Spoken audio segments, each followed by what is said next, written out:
In this PowerPoint, we're going to take a look at two chapters. Chapter 5, How Children Use Their Senses, and Chapter 6, Explore, Invent, and Create, or Construct, sorry.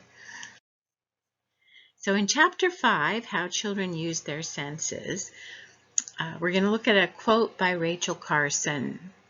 Exploring nature with your child is largely a matter of becoming receptive to what lies all around you.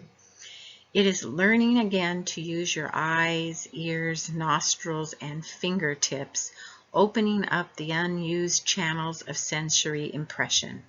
For most of us, knowledge comes largely through sight, yet we look about with such unseeing eyes that we are partially blind. One way to open your eyes to unnoticed beauty is to ask yourself, what if I had never seen this before?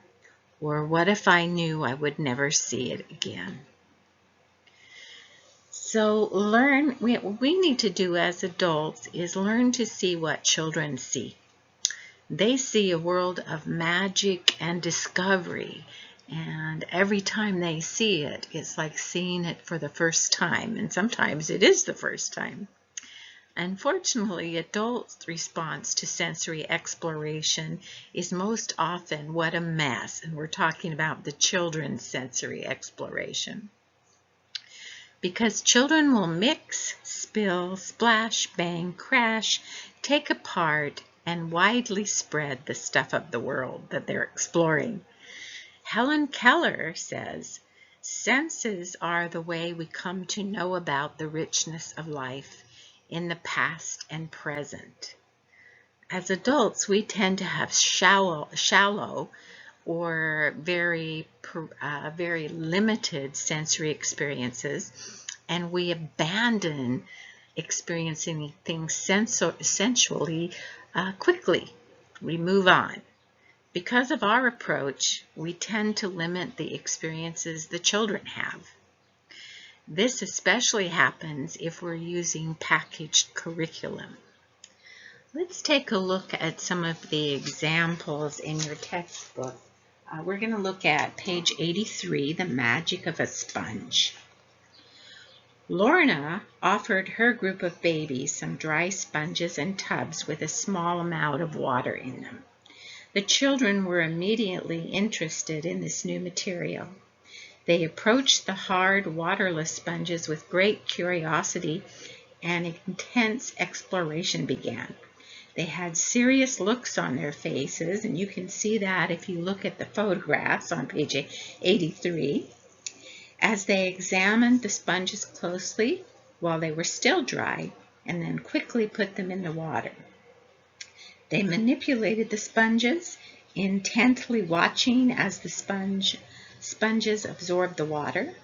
They also seemed inquisitive about the water when they observed their hands move through the water and made it ripple. The children discovered and then delighted in squeezing the water out of the sponges. They repeated the soaking and squeezing action over and over again. And if you look at page 85, here is a list of sensory words for all of the senses, including movement, sight, sound, taste, smell, touch, and movement. So take a look at those.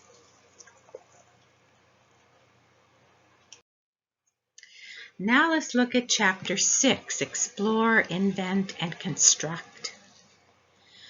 Play is the highest expression of human development in childhood, for it alone is the free expression of what is in the child's soul. And this is from Friedrich Froebel, who came up with the first ideas of letting children be children, especially in early childhood.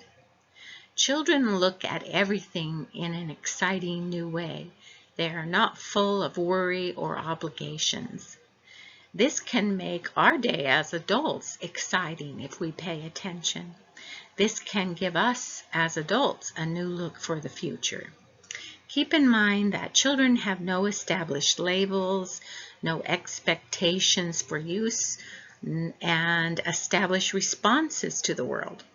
They are full of curiosity, creativity, and the idea of unlimited possibilities. They dive in, they take apart, they rearrange, they invent with all that captures their attention. They explore what is possible and are not tied to what is right like adults. So our role is to provide open-ended materials. These are materials that have lots of possibilities, that we don't limit them. And then these are often called loose parts. We want to provide them with lots of time and lots of opportunities. Make sure you're following the children's skills and interests, that you provide for them real tools for meaningful work, and you provide vocabulary for them.